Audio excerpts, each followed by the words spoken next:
Maya Reyes, a park ranger with nerves of steel, signed up for the deep winter shift at the most isolated fire lookout tower in the national park. She loved the solitude, the pristine silence of the frozen wilderness. But tonight, that silence would be shattered. A blizzard, a freak storm of unprecedented power, slammed into the mountains. It wasn't just wind and snow. It carried something else. A sound. A high-pitched, piercing whine that scraped at the edges of her sanity. It started faintly, a ringing in her ears she tried to dismiss as fatigue. But it grew louder, more insistent, a needle of pure sound drilling directly into her brain. The radio crackled, then went dead. The landline, nothing. Every line of communication to the outside world was severed. She was utterly alone, trapped in her glass cage atop the world, with only the storm and the relentless, maddening sound for company. Maya pressed her hands to her ears, but it was useless. The noise wasn't coming from outside. It felt like it was originating from inside her own skull. A primal fear, cold and sharp, began to seep into her veins. It wasn't just the isolation anymore. This was something else. Unnatural, hostile. Her thoughts began to fray. The shadows in the corners of the small room seemed to lengthen, to twist into menacing shapes. Was that a face she saw in the swirling snow outside the window? Just a trick of the light, she told herself, her heart hammering against her ribs. Her breath hitched. The paranoia was like a physical weight, pressing down on her, making the small tower feel like a coffin. She remembered the briefing. The Park Service had other rangers stationed in the area. Mark in the eastern cabin. Sarah at the old weather station. If this sound was affecting her, it was affecting them too. The thought sent a fresh wave of terror through her. They weren't colleagues anymore.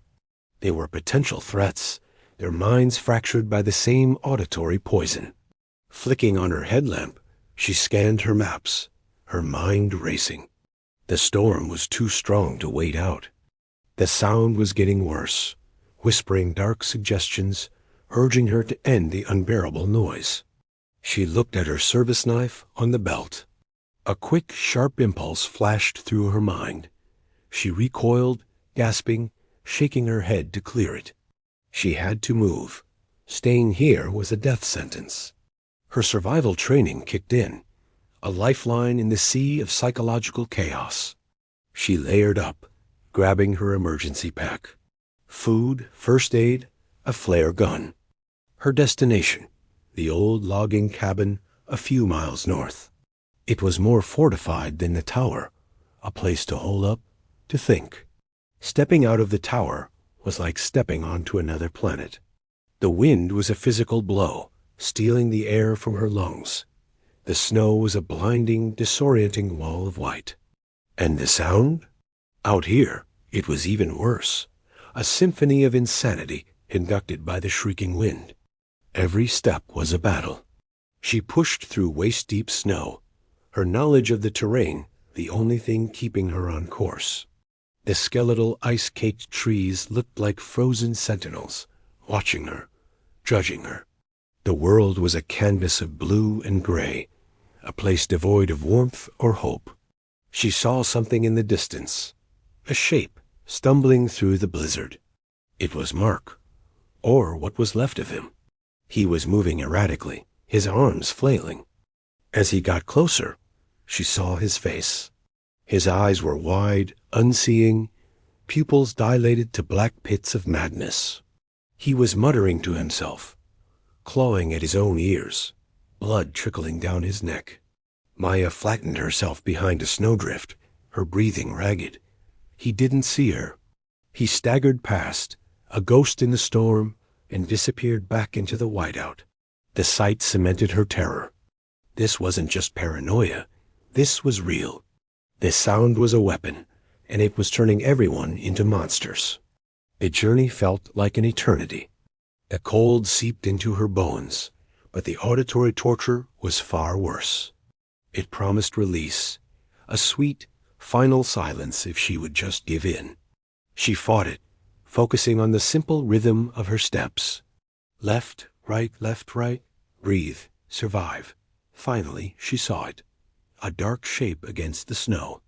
The logging cabin. Relief washed over her, so potent it almost brought her to her knees. But as she got closer, she saw a faint light flickering in the window. Someone was already here. Her hand went to the axe on her pack. She approached the cabin with the stealth of a predator, peering through a grimy window. Inside, a fire crackled in the hearth, and a figure was hunched over it. Sarah. She looked even worse than Mark. Her face was a mask of sheer terror and rage. She was rocking back and forth, clutching a small metallic box that hummed with a faint blue light. It was the source, the amplifier, the heart of the madness. Maya knew what she had to do. Kicking the door in, she lunged. Sarah shrieked, not in recognition, but with the raw, animalistic fury of a cornered beast. She dropped the box and grabbed a fire poker, swinging it wildly. The fight was brutal and silent, save for their ragged breaths and the ever-present high-frequency scream that filled their minds. They weren't fighting each other. They were fighting the sound, trying to make it stop. Sarah was faster, fueled by pure insanity, but Maya was stronger, her will to survive a burning ember in the blizzard of her mind. She managed to disarm Sarah, sending the poker clattering away. Sarah came at her with bare hands, nails scratching, teeth bared. Maya slammed her against the wall.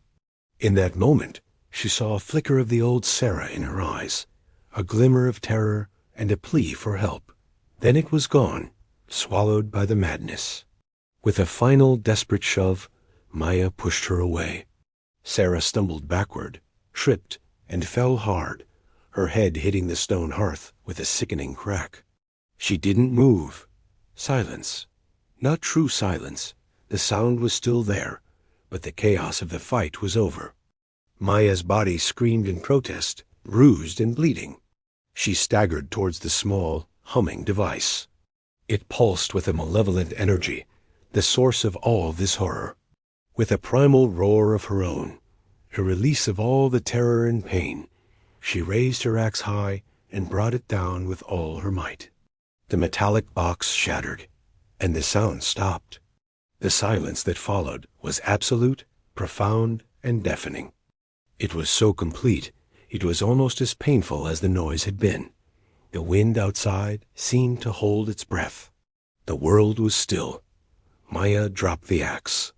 Her legs gave out, and she collapsed onto the wooden floor of the cabin. She was alive. She was sane.